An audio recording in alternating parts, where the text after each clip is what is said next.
operation सिंदूरदा terrorist चाम हेना हाथवा ngamkhre haina सेंटरना ऑल पॉलिटिकल पार्टी की मिफमदा फोंदोखरे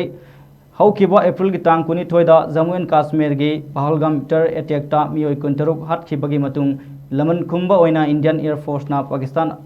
पाकिस्तान ऑक्युपाइड काश्मीर लेब टेररिस्ट स्पॉट मापनदा माई पाना एयर स्ट्राइक चथख्रबा न्यू दिल्ली अयुक की पुंग 13 ताब मतमदा इंडिया की defence minister Rajnath Singh share लौदुना पांथोखिबा ऑल पॉलिटिकल पार्टी मिफमदा वाफम असी फोंदोखिबनी इंडिया पाकिस्तान की मथक्ता चथखिबा एयर स्ट्राइक अदुगी मतुंग करिगुंबा पाकिस्तान की साइट की अटैक चथरलबदी मदुग सब साब पाउखम पीनब सेम सादुन लेरी हाइना महाना फोंदोखि ngasi pangthokima mifam aduda Union Home Minister Amit Shah, External